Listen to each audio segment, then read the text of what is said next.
Hello and welcome to today's episode of the NancoVerse podcast. I'm your host Naman and I look forward to reading and bringing and discussing the news with you. There's a lot going on in the world.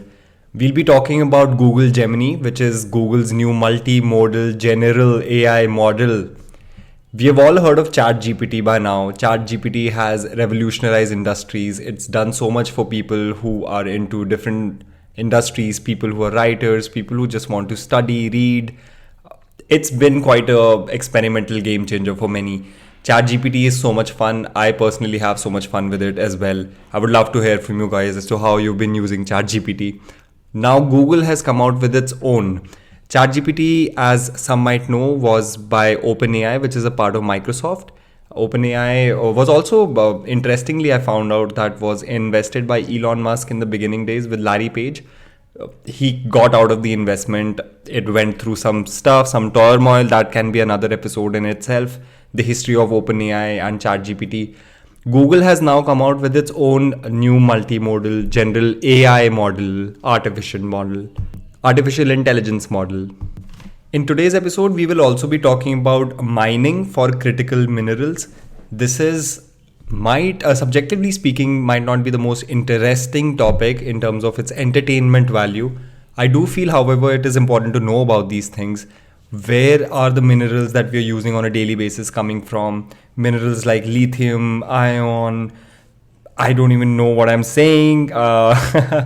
But yes, that's exactly why I want to read about it. I want to know why nickel is important, why copper is important, why molybdenum is important. If somebody can pronounce this correctly to me, please write me. And yes, please write to me is what I mean. We'll be talking about Google Gemini. We'll be talking about mining. But first, we will be talking about trade ties and diplomatic ties between Italy and India. The double I's. Italy being in Europe, India being in the Indian subcontinent in Asia. Both countries have had a very interesting background and sort of a diplomatic history, even spanning before the modern era.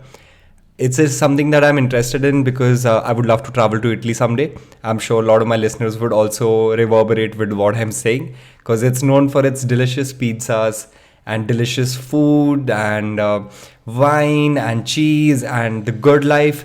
However, when it comes to international politics, there's a lot of other things that are discussed. And I look forward to reading a little bit about this. So while researching about this story before reading it, I was shocked to know that there was a lot of turmoil in India and Italy relationships from an international relations perspective. There were many decades of setback. New Delhi, which is India's capital, and Rome, which is Italy's capital, have tried to work out and tried hard to repair these relations. In Italy also has relationships with China, as all major economies do.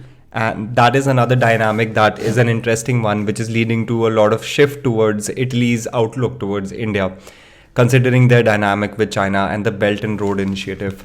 So this first story is written by Shubhajit Roy in the Indian Express in the explained section. The headline says, "The melody in India-Italy ties." Melody. I think he's written melody because the prime minister of Italy is Meloni. And they're the Italian counterpart. So I'm not sure if there's a president or a prime minister for Italy, but she's the counterpart for Narendra Modi. So she basically leads the executive function of Italy as far as I understand. And they both clicked a selfie at the COP summit, which is a cute selfie. Like Modi looks good, man. Like Modi has a lot of criticism towards his policies and his other stuff, like whatever criticism you have of him. But from a aesthetic perspective, the guy, damn man, he keeps fit and he's quite popular as well. Whatever. Point being that they took a selfie, and that's why the selfie has initiated an article which I am interested in. So here we go. Last week, the hashtag Melody trended widely on social media after Prime Minister Narendra Modi responded to a post on X by his Italian counterpart, Giorgia Meloni. Meloni had posted a selfie with Modi taken on the sidelines of COP28 meet in Dubai, saying, "Good friends at COP28." Meloni also added Melody, a combination of the two letters name Modi represented the picture, writing, "Meeting friends is always a delight." That's true. Meeting friends is always a delight. True friends, actually. The bonhomie represents the new harmony in India-Italy ties, coming after some rough years. So we'll be discussing a little bit of the history. India and Italy are ancient civilizations with links going back 2000 years. Italian port cities were important trading posts on the spice route. The Venetian merchant Marco Polo traveled to India in the 13th century and wrote about his experiences. We've all heard about Marco Polo. He was the Venetian merchant. He was a merchant. Nobel laureate Rabindranath Tagore visited Italy in May-June 1926, a visit arranged by Carlo Formici, a professor of Sanskrit at the University of Rome. Even back in 1926, there was Sanskrit being taught in the University of Rome, which is a fact which is quite astounding to me. Mahatma Gandhi visited Rome in December 1931 on his way back from the Round Table Conference in London.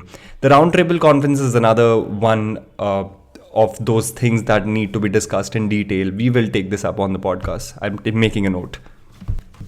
The Round Table Conference kind of goes back to the times when the Britishers had invited Gandhi to get on the discussion board and try and get some form of diplomacy towards India's freedom, which they never got. The Round Table Conferences were a failure. But we'll get into more depth about this in another podcast. Leaders of the Indian freedom struggle read the works of the Italian revolutionary Mazzini. Indian troops under the British Indian Army were deployed in Italy during World War II. After independence, political relations between India and Italy were established in 1947. Since then, there has been a regular exchange of visits at political and official levels, including several visits by head of states. Decade of setbacks. The Italian Marines case. So there were many cases that led to the setbacks between India and Italy relations, which are now the leaders of the two countries are trying to meet them. So we'll read a little bit about the setbacks. First was the Marines case. This I remember as well. I think there were some Marines that shot some fishermen in Kerala. The bilateral ties faced a setback in 2012 when two Italian Marines were accused of killing two Indian fishermen in February that year. The Marines Salvatore Gironi, Massimiliano Latorre, were guarding an Italian oil tanker off the coast of Kerala when they fired on fishermen's boat. The Marines said they mistook the fishermen for pirates, and Italy argued the fishermen failed to heed warnings to stay away from the MV Enrica Lexi tanker. The two were arrested for murder. So these Italian dudes shoot two Kerala fishermen. The case blew up with then Prime Minister candidate Narendra Modi raising it in his poll campaign in the run-up to the Lok Sabha elections in 2014. Damn, that was another time altogether. With the trial pending, the two men were allowed to return to Italy.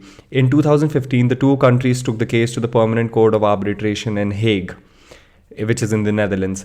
The PCA ordered Italy to pay compensation to India for loss of life, and the cases were closed after Italy paid the agreed amount of rupees 100 million. Finally, the case was closed in 2021. Where did this money go though? I hope it went to the fishermen as well, because 100 million rupees is a lot. It sounds like 1 crore rupees to me. Yes, 100 million rupees is 1 crore. Augusta Westland allegations. There was another scam that happened, which some of my listeners might know about, which was the Augusta Westland allegations. This was around the time when the country was protesting against corruption, and this case also came out. In 2011-2012, an investigation by the Italian Attorney General's office into alleged unethical dealings by the state-backed defense major Finmeccanica. First of all, these Italian companies' pronunciations are so difficult. It's spelled as Finmeccanica. Finmeccanica. Anyway, I'll get to this. Widened to include corruption in an over 3,500 crore deal signed with India by the group's subsidiary Augusta Westland. The 2010 deal was a contract to supply 12 AW101 helicopters to the IAF. So the Italian authorities themselves started an investigation into the corruption that they were seeing in this deal of rupees 3,500. After the corruption allegations came to light, the issue quickly snowballed in India. Sonia Gandhi's Italian origins gave the BJP further ammunition to attack the Congress, already reeling under graft scandals. After the cancellation of the contract and after winning a legal case in Italy in June 2014, India encashed guarantees to the tune of rupees 2,000 crore. The Italian courts in 2018 dismissed all charges on grounds of insufficient evidence. This verdict was upheld by the Supreme Court in Italy in 2019. India again made money in this entire thing without having to actually face any dire consequences for the corruption that were there for both parties. And this was also brought up by the Italian authorities. So these were two cases basically that were creating issues between bilateral communication between the two countries. The first being the Italian Marines case, and the second was Augusta Westland. So how do we repair this? The work to repair the ties started from 2018, when External Affairs Minister Sushma Swaraj led an official delegation for the canonization ceremony of Mother Teresa at the Vatican from September 2 in 2016. She met her Italian counterpart Paolo Gentiloni, and two sides decided to celebrate the 70th year of diplomatic ties. In 2018, this celebration was observed through a series of cultural events. Sounds fun. External Affairs Minister S. Jaishankar visited Rome in 2019 and met then Prime Minister Giuseppe Conte. PM Modi and PM Conte co-chaired a virtual summit between India and Italy on November 6, 2020. That was when the pandemic was going on. At this time, the 2020-25 action plan was adopted. Setting the ambitious agenda for an enhanced partnership between the countries. Modi paid his first official visit to Italy in 2021 to attend the G20 Leaders Summit. On the sidelines of the summit, he held a bilateral meeting with the then PM Mario Draghi. On March 2-3, 2023, PM Meloni paid a state visit to India following her election win in 2022. This was the first high-level visit from Italy to India after 5 years. During the visit, Meloni and Modi held discussions on promoting green economy, energy security and transition, defense co-production, co-innovation and the blue economy. The major outcome of the visit was the elevation of the bilateral relationship to the level of strategic partnership. So they elevated their bilateral relationship. It's quite interesting that in international relations this happens, that there is an elevation of bilateral relationships after 70 years of it being established. A bridge between India and Italian startup companies was established. She was also the chief guest and the keynote speaker at the Raisena Dialogue 2023. Raisena Dialogue is a dialogue held by the External Affairs Ministry every year where they bring in people and talk about things.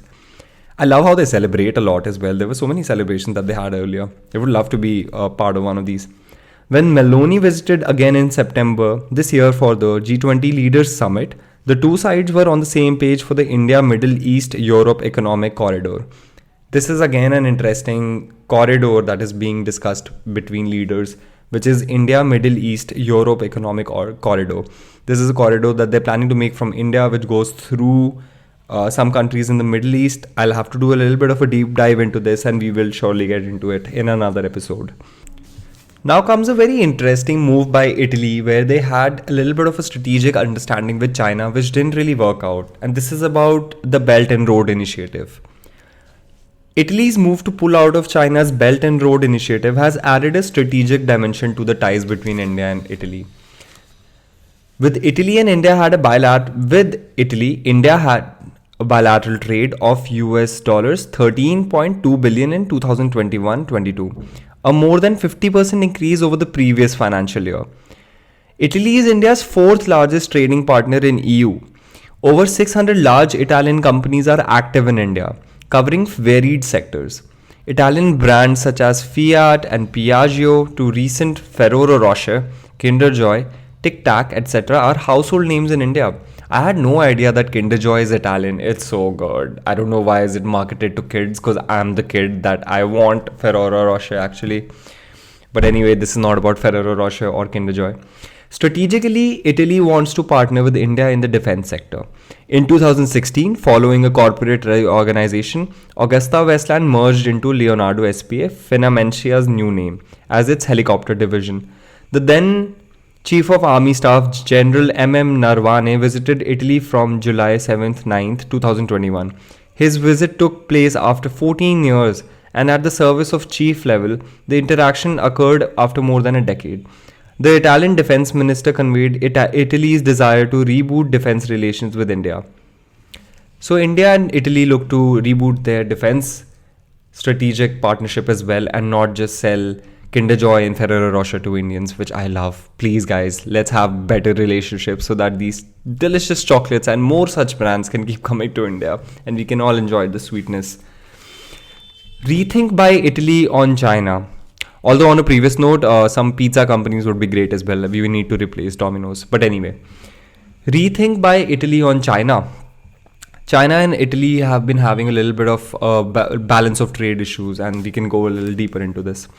In 2019, during Chinese President Xi Jinping's visit to Rome, Italy became the first G7 country to join the Belt and Road Initiative, in the hopes of China serving as a market for Italian products and Chinese investment boosting Italian economy. But the BRI, which is the Belt and Road Initiative, would not meet Italian hopes and expectations. Since Italy joined the BRI, its exports to China have increased from 14.5 billion to 18.5 billion euros, which is about 4 billion euros ka increase. While Chinese exports, this is always the case with China, while Chinese exports to Italy have grown far more dramatically from 33.5 billion euros to 50.9 billion euros, which is an increase of over 17 billion euros. Similarly, Chinese FDI in Italy also dropped from $650 million to $33 million in 2021. So after Italy joined the Belt and Road Initiative, the Chinese exported, the balance of trade between Italy and China completely got unbalanced. China started exporting a lot to Italy. Italy was not able to increase their exports to China as much. And they also reduce their foreign direct investment into the country. Why would they want to support a initiative like this? That's another question. For the past year, Meloni has indicated that joining the BRI was a big mistake that she intended to correct. With its 5-year memorandum of understanding up for renewal in March 2024, Italy has conveyed its position to Beijing. Thus, while Delhi and Rome view Beijing from different prisms and vantage points, India-Italy ties have found another strategic glue, that Beijing is no benign power. So one power's strength is leading to the relationship between two other powers coming together to actually realize that, damn, these Chinese are trying to get us and trying to punk us. But together maybe we can eat some Ferrero Rochers and have a good relationship between the two countries. The improvement in ties is music to the ears of both New Delhi and Rome. And while the melody is most apparent under Meloni's term, the long and arduous process was set in motion under Conte and Draghi. So what they're trying to say is that the India and Italy ties have been up and down. Of what I've understood from the article is also that there is a lot of turmoil that the relationship had. However, they are moving towards fixing and repairing the relationships, and not just from an export and import perspective, having more strategic exchange, but also try and get into the defense part of things again, especially after the Augusta Westland scam case. This was an interesting story. I would love to read more about Italy. I'm actually quite passionate about the country. I think it sounds like a fun country with delicious food, as I've said before. And I would love to visit Italy as well in sometime in the near future. I have visited Europe. I have been to Paris. I have been to Netherlands. I've been to Poland. I've been to Germany. I've been to some countries in Europe. Italy has not been one of them. So I'm quite interested in seeing how the people are, how the food is, what the culture is like. Has anyone of my listeners been to Europe, been to Rome? If they have, please do let me know your experience. And please suggest me any nice places that you guys have been to, because that would be great. So the next story that I want to read about is about Google Gemini, which is Google's new multimodal general AI model. This is being built on Bard, which is an existing AI generative model that they have. They have been able to upgrade this. Earlier it was on Lambda, family of large language models, then upgraded to Palm, and then now it's Gemini. So it's kind of reached like a point where they're able to roll it out to the public and actually have them use this generative AI. Quite interesting. Google Gemini, what is it and is it better than ChatGPT? That's another question that people are asking.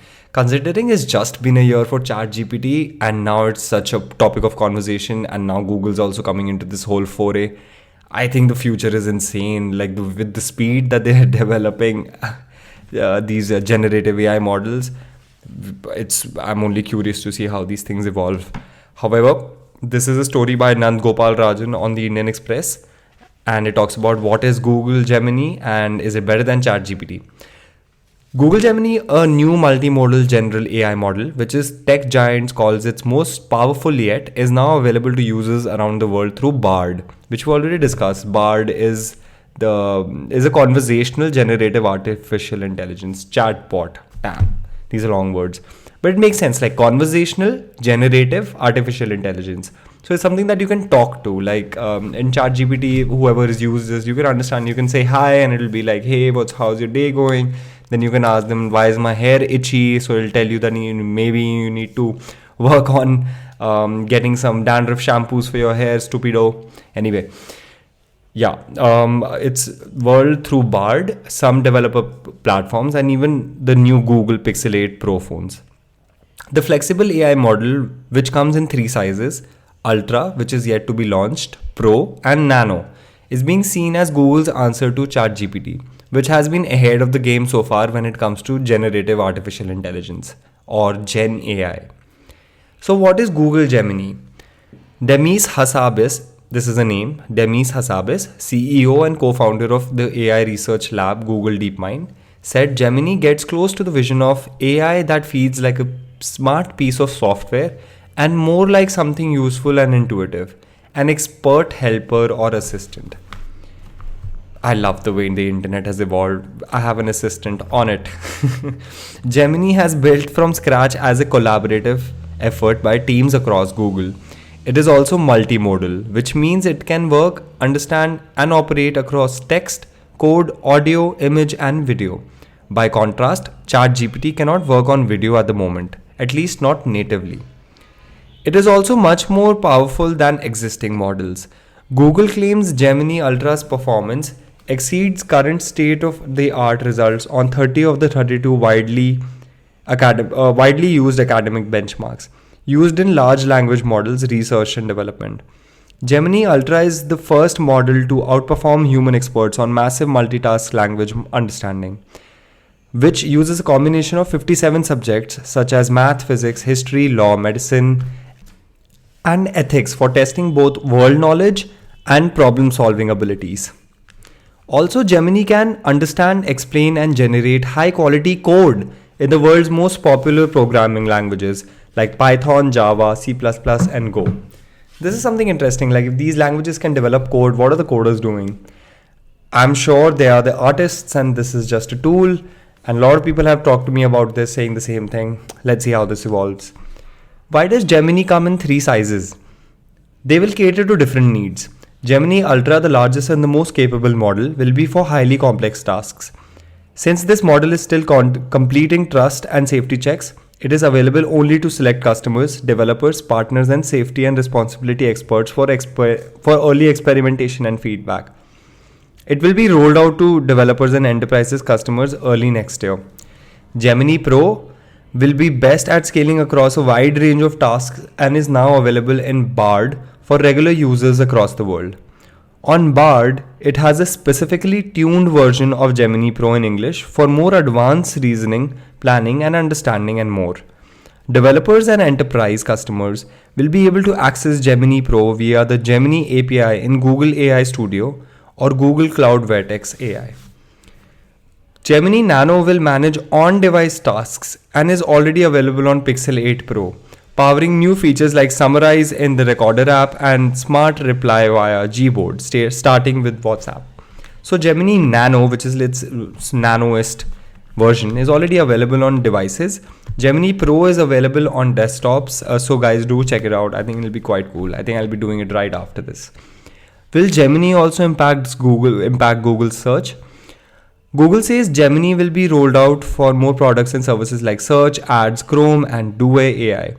It is already starting to experiment with Gemini in Search, where it's making search generative experience faster for users, with a 40% reduction in latency in English and in the US, alongside improvements in quality. How does Gemini address issues of hallucination and safety? So Gemini also hallucinates like people. Ellie Collins, which is a name, VP Product Google DeepMind, told the Indian Express that while they have done a lot of work on improving factuality in Gemini, the LLM, which is language learning model, can still hallucinate. When we integrate these models with products like Bard, we have additional techniques to improve the accuracy of responses. On safety, Google said it is adding new protections to accounts from Gemini's multimodal capabilities and is considering potential risks and working to test and mitigate them at stage of development. The company claims it has the most comprehensive safety evaluations of any Google AI model to date, including for bias and toxicity. It is also working with a diverse group of external experts and partners to stress test models across a range of issues. So the big question, the big $1,000,000 question that comes is Gemini better than ChatGPT? At the moment it is hard to say, but Gemini does seem to be more flexible. Its ability to work with video and on devices without internet give it an edge. Another factor is that Gemini is now free to use, while ChatGPT 4 is only for paying users. ChatGPT 4 is for paying users, however there's a free version of ChatGPT as well. Gemini has been rolled out on Bard. Bard is something that I tried out as well. It's pretty cool. It's another conversational AI model where you can ask it questions. It can give you a little bit of a conversational reply. It's a lot of fun. I haven't used the Google Pixel 8 Pro. I don't know if any of my listeners are using a Google Pixel 8 Pro. Do let me know if you're using Gemini Nano and what's the kind of like response that you're having. That'd be pretty cool. So the next story that I want to read about is about mining.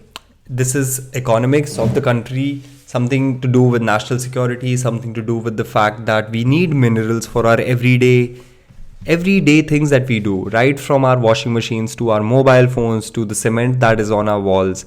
Minerals is what drives a lot of what we do. It is important to understand what minerals we use, what are they used for, how much of them are we importing, how much dependency do we have for these minerals to countries that have them in abundance. A lot of times this is a topic of conversation. It should be a topic of conversation between people and governments, where they need to understand what is the sort of dependency that we have for critical minerals. And this story is by Agam Walia in the Indian Express, and it talks about the mining for critical minerals. What is the auction process? Why is it important?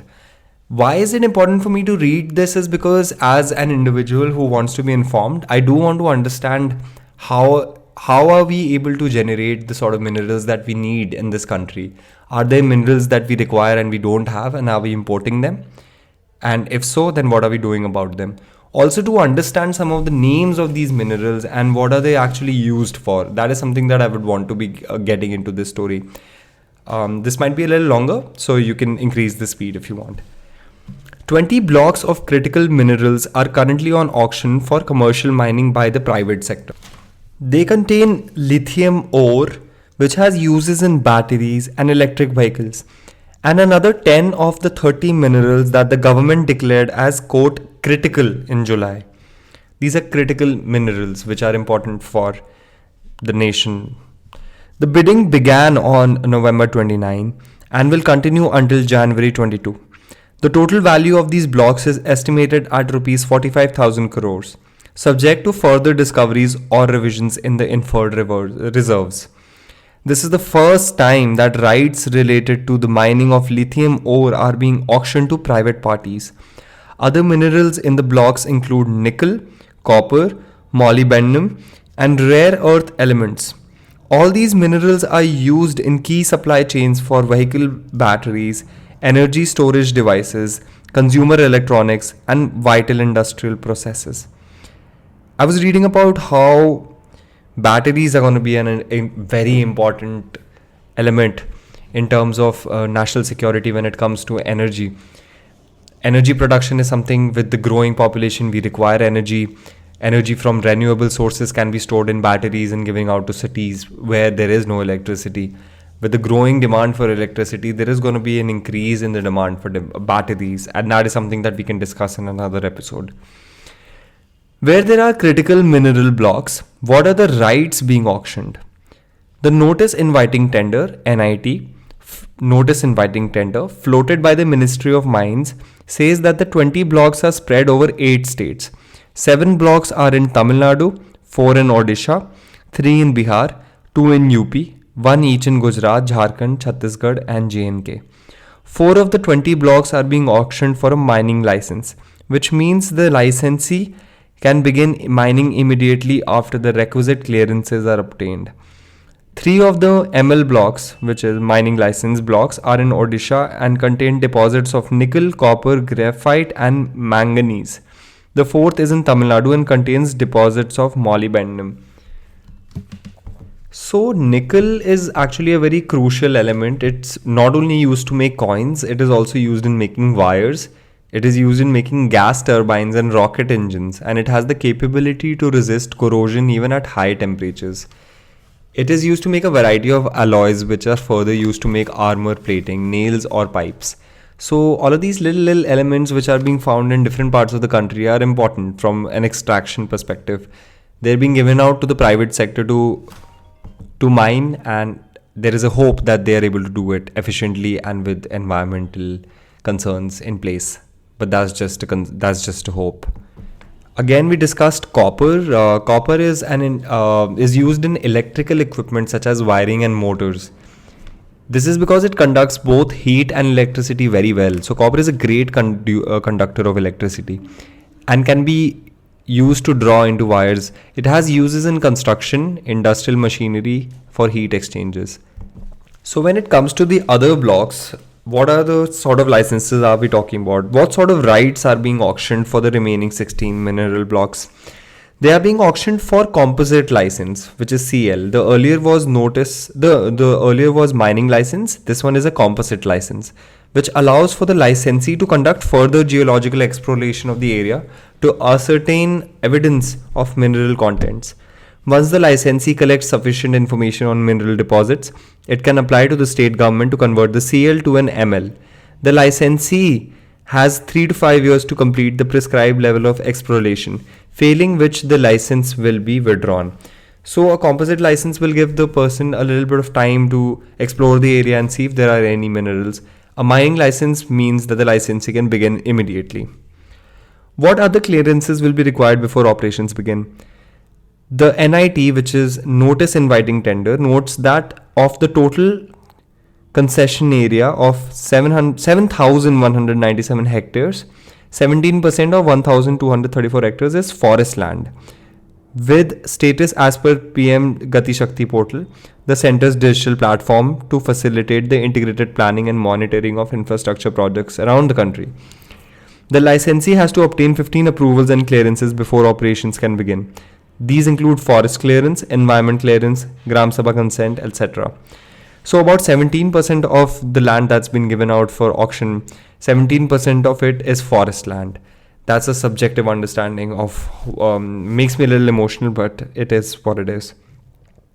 What are the estimated reserves for these blocks? The 2 lithium blocks, one each in JNK and Chhattisgarh, are up for auction for a CL. According to NIT, which is the notice inviting tender, the JNK block has inferred reserves of 5.9 million tons of bauxite, which contains more than 3,400 tons of lithium metal content. The block also has more than 70,000 tons of titanium metal content. The block in Chhattisgarh contains lithium, but no drilling has been done to estimate total reserves. 3 blocks, one each in Bihar, Gujarat, and Odisha, have nickel ore. So nickel is quite a significant metal as well. It's used in making of stainless steel and corrosion resistant alloys. It's used in desalination plants for converting seawater into fresh water. It's used in manufacturing of glass with greenish tint. It's used as a catalyst for hydrogenation of vegetable oils to making vegetable ghee, which is something that I have an issue with personally. Hydrogenation of any fats is just, yeah. But anyway, nickel is also an important element that they have found in Bihar, Gujarat, and Odisha. So, how does India currently get its supply of these minerals? That's another question that I'm interested in as to why. And how are we even having these minerals in our country right now? If they're of so much importance and they're used in so many different industries, are we dependent on other countries for this? Mines Minister Prahlad Joshi told Lok Sabha, India imported 2,145 tons of lithium carbonate and lithium oxide at a cost of about 732 crores. Lithium carbonate contains up to 19% lithium. Lithium oxide, which is usually converted to lithium hydroxide, contains 29% lithium. India also imported 32,000 tons of unwrought nickel for 6,549 crore. That's insane amount. And 1.2 million tons of copper ore for 27,374 crore. India is 100% reliant on imports for its lithium and nickel demand. For copper, this figure is 93%. This is an important statistic. So, India is 100% reliant on imports for its lithium and nickel demand. We had read that nickel is that they're trying to do a composite license, roll out composite license, which allows the licensee to conduct geological exploration. And there is a composite license being rolled out in 3 states, which is Bihar, Gujarat, and Odisha, where they can find nickel ore. Currently, we have a 100% dependency from other countries for nickel. So on some level, there is some hope in terms of finding nickel within the country and not being 100% reliant for our requirements. For copper, this is at a 93% as well. We spent 27,374 crores on copper last year and 6,500 crores for nickel, for the uses that we read about earlier. Why is nickel so important? And also for lithium, because of the electric vehicles and other things that lithium is important for. What will happen after ongoing rounds of auctions are over? The bidding processes began after the government declared 30 minerals as critical and amended a key law to allow for the mining of 3 critical minerals: lithium, niobium, and REEs, rare earth elements, earlier this year. To attract bidders, the government also specified new royalty rates for critical minerals, matching global benchmarks. The process to auction a second tranche of critical mineral blocks is expected to begin after the current round is over. It is unclear if the second tranche would include new lithium reserves found in Rajasthan and Jharkhand. The ministry has told Parliament that the Geological Survey of India has taken up 125 projects in the current fiscal to explore critical minerals reserves in the country. In the preceding 8 fiscal years, a total of 625 mineral exploration projects were undertaken. The ministry report on the Committee on Identification of Critical Minerals, released in June this year, recommended that a center of excellence for critical minerals should be established to frame policies and incentives for creating a complete value chain of critical minerals in the country. As far as I see it, I think it's an important thing to have these things. If we don't have the elements and minerals that we require as a country, then we'll be reliant on other countries. During the COVID pandemic, we were able to see how important it is to be self-reliant in terms of having all of the resources that we need within the country. If that doesn't happen, then we are reliant on other people. We're reliant on other people for things.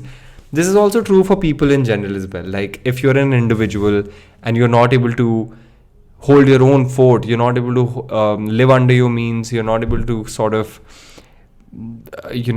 have the resources that are required for a sustained experience in this life, then you will be dependent on other people for imports, and that's always a sad situation. So this marks the end of the serious part of the podcast.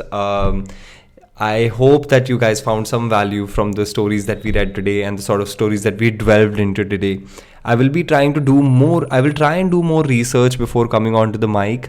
That is something that I really enjoy. There are times when I am not really sure of what to read. There's so much that happens in the world, so much to be read, so much to be understood and to be gone into depth with. However, I feel an important aspect is to go into things that I actually want to read so that there is some form of value that I can provide to my listeners as well. I hope everyone's doing well. I hope everyone's feeling okay with the sort of climate that they're in, with the sort of life situation that they're in. If there's something that you want to talk about, you can always reach out to me. I'm available here on YouTube. I'm available also not on Instagram. I have been off of Instagram for the past 3 months. However, I think it has been paying a lot of dividends to me. There's a lot of things that keep changing in your life. Situations change, jobs change, relationships change, your house changes, the way you look at life changes. There has been a lot of mental shift that I've experienced over the past few months.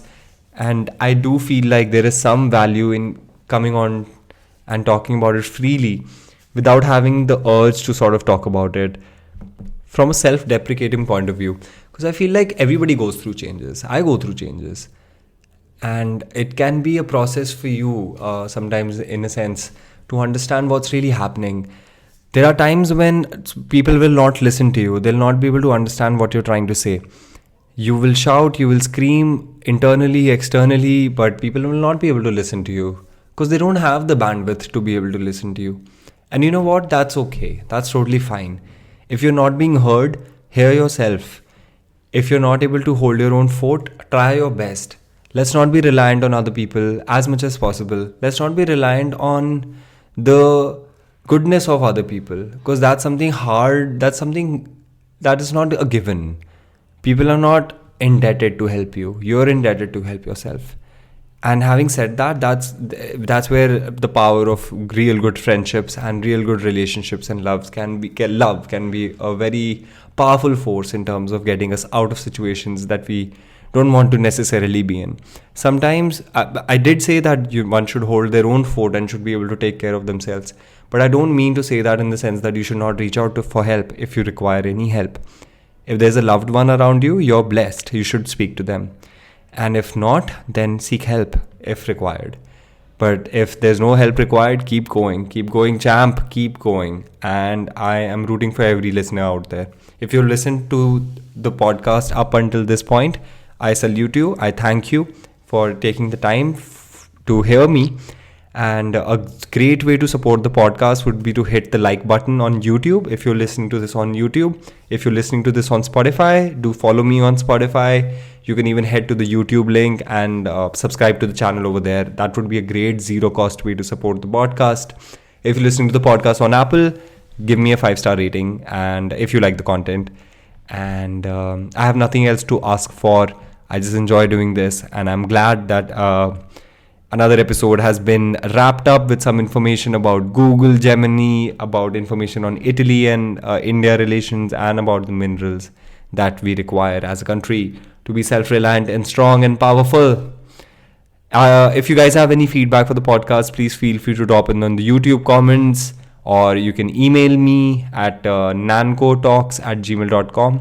I will be dropping down the email on my description, so you can send me emails there requesting for any changes in the podcast, something you want to hear about, somebody you want to talk about, and things like that.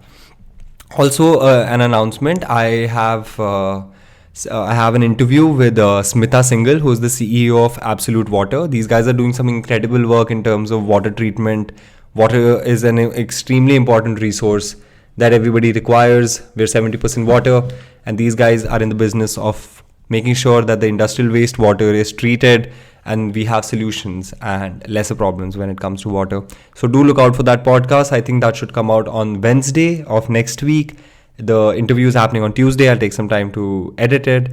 I look forward to that. That will be a video podcast, so you'll be able to see me. So do tune in for that. And till then, Jai Hind. Take care of yourself, take care of your family, and take a shower if you want to. Peace out.